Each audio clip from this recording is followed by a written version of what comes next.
പ്രവാസി കൂടി ഇവിടെ ജനിക്കുകയാണ്. ഇനി മുതൽ ഈ ചെറുപ്പക്കാരൻ പ്രവാസി എന്ന അപരനാമത്തിൽ അറിയപ്പെടും. ജീവിതത്തിൽ ഒരിക്കലെങ്കിലും പ്രവാസിയുടെ വേഷം കെട്ടുക, തങ്ങളുടെ കിനാവുകൾക്ക് ജീവൻ നൽകാൻ വീടും പറമ്പും പണയം വെച്ച് എങ്ങനെയെങ്കിലും ഗൾഫിലെത്തിപ്പെടണമെന്ന് ആ സ്വപ്നഭൂമി നെഞ്ചിലേറ്റിയ 1000 ചെറുപ്പക്കാരിൽ ഒരാൾ.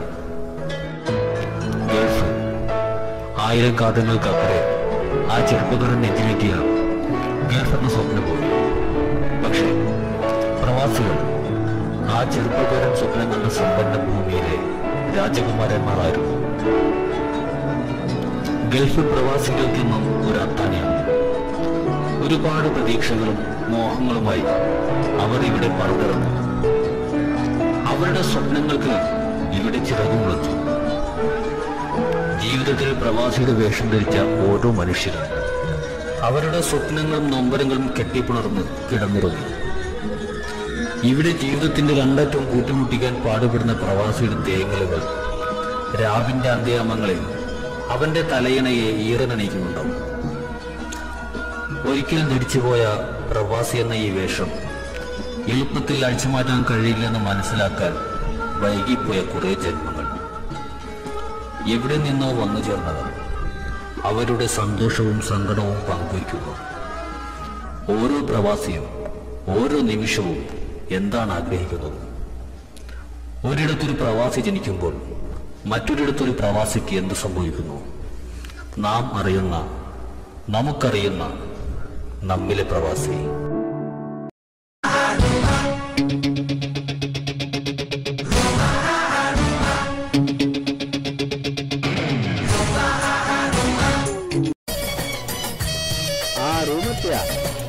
ഈ ബിൽഡിങ്ങിലാണ്. എന്നാ വാ, നമ്മളെ പെട്ടി സാധനങ്ങളൊക്കെ എടുക്ക. റൂമ് മേലാണ്. എന്തത് കനമില്ലല്ലോ? ഇത് കുറച്ച് ചിപ്സൊക്കെ ഉള്ളു. ചോറിന നേരത്തെ വാങ്ങാൻ കഴിയും. അല്ല, നമ്മളെ ചെക്കന്മാരൊക്കെ ഇവിടെ കൂടലേ? നമ്മളാ പഴയ ബസ് സ്റ്റോപ്പിൽ തന്നെ അങ്ങനെ കൂടുതലായിരുന്നു. രാത്രി എല്ലാരും ഉണ്ടാവില്ലേ എവിടെ? ഇപ്പൊ ഇലക്ഷനൊക്കെ അല്ലേ. പ്ലേറ്റില് ഭക്ഷണമൊക്കെ എങ്ങനെ ഉണ്ടായിരുന്നു? നമ്മളാ സുലൈമാക്കാന്റെ ഹോട്ടലത്തെ അത്ര പോരാ. അല്ലെങ്കിലും സുലൈമാക്കാൻ ആ മത്തിക്കറി അതിന് കിട്ടൂല. അതൊരു ടേസ്റ്റ് വേറല്ലേ. എന്താ കുഞ്ഞിപ്പത്ര വൈകിയേ? നമ്മളെ ഇറങ്ങിയതാണ്. ഒന്നാ ഒന്ന്. സുഗന്ധനല്ലേ? ഒക്കെ നന്നാണ്.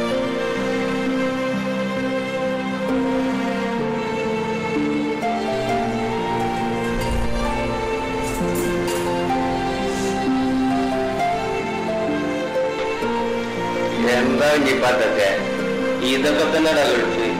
ഇനി ഉണ്ടല്ലോ അത് കാണാൻ കഴിയും. ഞാനൊന്ന് താഴെ പോയി വരാം. വലൈക്കും അസ്സലാം.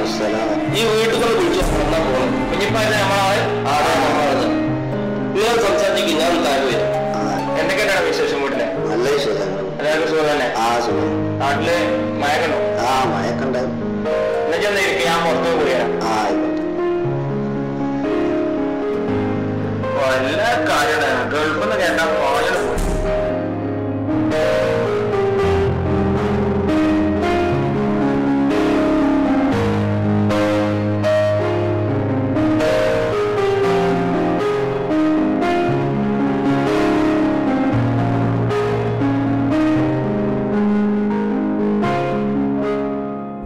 നമ്മളാളെത്തിയല്ലോ. സുഖല്ലേ? അസ്സലാമു അലൈക്കും.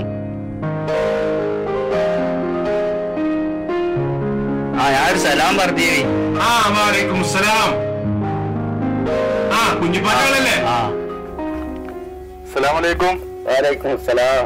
എപ്പോഴാ വന്നോളാ? ഞാനൊരു 10 മണിയായി. തന്നെ? നാട്ടിലെ വിശേഷങ്ങൾ എന്തൊക്കെ? ഒക്കെ നല്ലത്, നല്ല സുഖം. ഡ്രസ്സൊന്നും മാറിയിട്ടില്ലേ? ഇല്ല. നീ തുണി എടുത്തോ? തുണിന്റെ ബാഗിലുണ്ട്. അത് സാരില്ല, അത് പിടിക്കേ. എന്നിട്ട് നാട്ടിലിപ്പോ ഇലക്ഷന്റെ ചൂടൊക്കെ എങ്ങനെയുണ്ട്? ഇപ്പൊ നല്ല രസാണ് നാട്ടില്. കൂട്ടത്തിന്ന് പോയപ്പോ ടെൻഷനായില്ലേ? നല്ല രസമായിരുന്നു ഇവിടെ പോന്നപ്പോ. ഒക്കെ ശരിയാവും. യാത്ര ചെയ്ത് വന്നതല്ലേ, ഒന്ന് കുളിച്ച് ഡ്രസ്സൊക്കെ ഒന്ന് മാറിക്കോ. ആയിക്കോട്ടെ.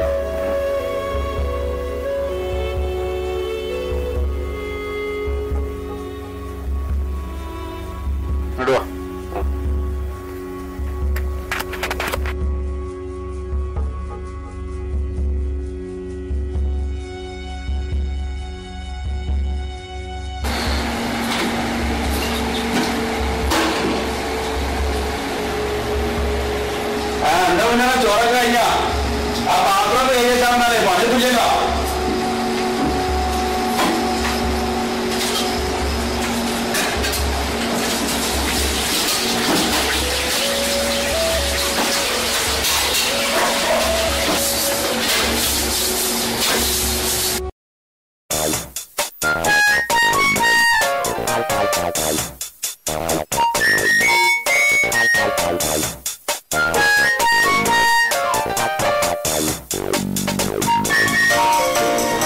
പിന്നെ ഈ നേരത്തെ ഫോണൊക്കെ അടിക്കുന്നത്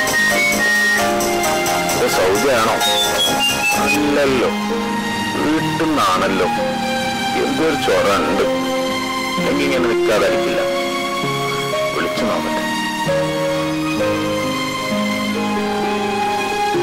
ആ, ബാങ്കിൽ നിന്ന് നോട്ടീസ് വന്നോ? ആ ആ, നീ എന്താ ചെയ്യണ്ടേ? കാശ് വേണം. ആ, ഞാൻ എന്തെങ്കിലും മാർഗം ഉണ്ടോ നോക്കട്ടെ.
ആ മുനീറേ, എന്താ എന്റെ വിഷയങ്ങളൊക്കെ?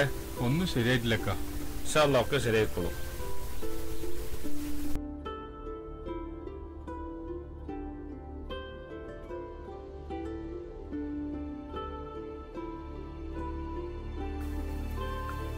അസ്സലാമു അലൈക്കും. എന്തേലും റിസൾട്ട് ഉണ്ടോ? വാലൈക്കും അസ്സലാം. ഇന്നലെ രാത്രി നസീർ വിളിച്ചിരുന്നു. ഓൻ പറഞ്ഞത് പാസ്പോർട്ടിന്റെ 2 കോപ്പി വേണമെന്ന് പറഞ്ഞേ. അതുണ്ടാവില്ല നമ്മളത് ഒക്കെ ശരിയാക്കാൻ പറ്റുന്ന അവൻ പറഞ്ഞത്. പിന്നെ പഴയ പാസ്പോർട്ട് എവിടെ ഉണ്ടാന്ന് ഒന്ന് തരണം. അതില്ലാന്നുണ്ടെങ്കിൽ നമുക്ക് എമർജൻസി പാസ്പോർട്ട് എടുത്തിട്ട് കയറി പോകാൻ പറ്റും എന്നാ പറഞ്ഞത്. പക്ഷെ ശരിയാവും. വീട്ടിൽ നിന്ന് വിളിച്ചിരുന്നേ, ബാങ്കിൽ കുറച്ച് പ്രശ്നങ്ങളുണ്ട്. അപ്പൊ അതിന് എത്ര പെട്ടെന്ന് നാട്ടിലെത്തണം. ആ, ഭക്ഷണം കഴിച്ചോ? ആ, കഴിച്ചു. ആ, ഞാൻ താഴെ പോയി തരാം. അല്ല, നിങ്ങൾക്ക് ആ സാധനം ഉണ്ടോ? ഏത്? ആ മറ്റേ സാധനം. ഏത്?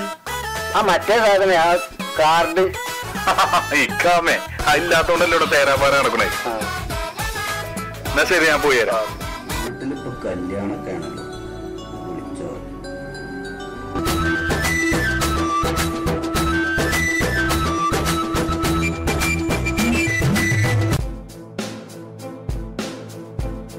ആ, നെറ്റ് നമ്പർ ആണല്ലോ.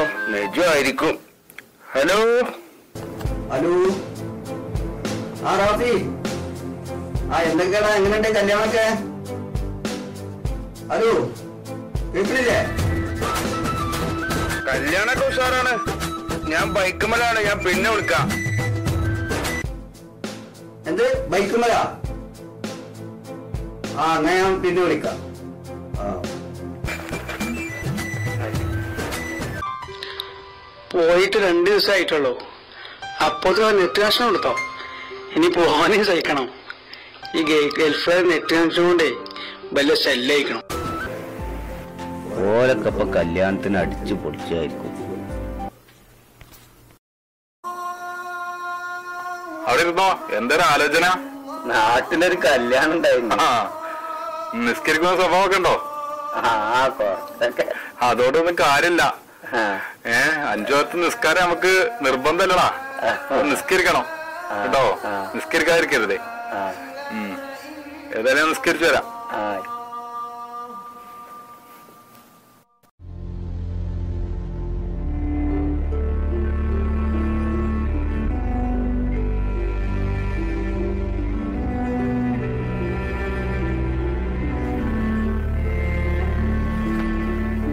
പോവാ. കുഞ്ഞിപ്പോ വിളിച്ചോ? ഇല്ല, ഞാൻ ഒന്ന് പോയി നോക്കട്ടെ വന്നിട്ട്. എന്താ ഇന്നത്തെ ഒരു ടെൻഷൻ? ഇവിടെ വാ. കുഞ്ഞിപ്പോ വിളിച്ചിട്ടില്ലല്ലോ. ഇവിടെ ഇരിക്ക്. എല്ലാരും ഇവിടെ സന്തോഷമായിട്ട് മൊബൈൽ മേലും ലാപ്ടോപ്പ് മേലൊക്കെയാണ്. എന്താ നിങ്ങളെ പ്രശ്നങ്ങള്? നിന്നെ പോലെ സ്വപ്നം കണ്ട് ഗൾഫിലേക്ക് പോകുന്ന ഒരാളാണ് ഞാൻ. പക്ഷെ എൻ്റെ സ്വപ്നങ്ങളും പ്രതീക്ഷകളെല്ലാം കൈവിട്ടു. വീടിന്റെ ആധാരം പണയം വെച്ച് കയറിയതാ. ഇപ്പൊ അതിന് ഒരുപാട് പലിശ കയറി എൻ്റെ വീട് നഷ്ടപ്പെടുന്നിടത്തേക്കാണ് പോകുന്നത്. അപ്പൊ അതിനെക്കുറിച്ച് ചിന്തിച്ചിരിക്കുക. ഞാൻ എൻ്റെ സങ്കടങ്ങളും പ്രയാസങ്ങളും ആരോടും പറയാറില്ല. ഇപ്പൊ തോന്നുന്നു ആരോടെങ്കിലൊക്കെ പറഞ്ഞാൽ മനസ്സിനൊരു സമാധാനം കിട്ടുമെന്ന്. ആദ്യത്തെ വന്നവരുടെയൊക്കെ സുഖമുള്ള ജോലിയായിരുന്നു. അങ്ങനെ നല്ല രീതിയിൽ പോയിക്കൊണ്ടിരിക്കുമ്പോഴാണ് എൻ്റെ കെഫിയിൽ അങ്ങനെ അവൻ എന്നെ കൂട്ടിക്കൊണ്ടുപോയി. അപ്പോൾ ഞാൻ എൻ്റെ പ്രതീക്ഷകൾ കൈവിട്ടില്ല. അവൻ എന്നെ കൂട്ടിക്കൊണ്ടുപോയ സ്ഥലം ഒരു മസറയിലേക്കായിരുന്നു. മസറ പറഞ്ഞാൽ തനിക്കറിയാം, ഇവിടെ പച്ചക്കറി അങ്ങനെയുള്ള സാധനങ്ങളൊക്കെ ഉണ്ടാക്കുന്ന സ്ഥലമുണ്ട്. അവിടുന്ന് ഭക്ഷണം പോലും കിട്ടില്ല. അങ്ങനെ ഒരുപാട് ബുദ്ധിമുട്ടി. ലാസ്റ്റ് എന്ത് ചെയ്യണമെന്ന് ഓർത്തപ്പോഴാണ് ഞാൻ രണ്ടും കൽപ്പിച്ച് അവിടുന്ന് ചാടിപ്പോന്നു. ചാടിപ്പോരെ? എൻ്റെ ഒരു സുഹൃത്തുണ്ട് ജിദ്ദയിൽ. അങ്ങനെ അവൻ്റെ അടുത്തേക്ക് ചെന്നപ്പോഴാണ് എൻ്റെ അയൽവാസിയായ കുഞ്ഞിപ്പാനെ അവിടുന്ന് പരിചയപ്പെട്ടത്. അവൻ ഈ കഥകളൊക്കെ കേട്ടപ്പോൾ പറഞ്ഞു, കാമല്ലാത്തതല്ലേ, വലിയ കെയർ ഓഫിൽ ഒരു ജോലി പറഞ്ഞിട്ടുണ്ട്, അവിടെ പോയി നോക്കാം. എന്നിട്ടാണെങ്കിൽ നിങ്ങളുടെ ബുദ്ധിമുട്ടുകളൊക്കെ കുറച്ചൊക്കെ തീരുമല്ലോ. അങ്ങനെ അവൻ എന്നെ കൊണ്ടുപോയി.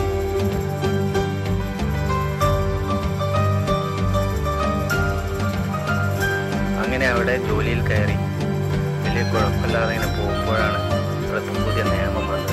ഇക്കാക്കാക്ക് എൻ്റെ കയ്യിൽ ഇക്കാമല്ല.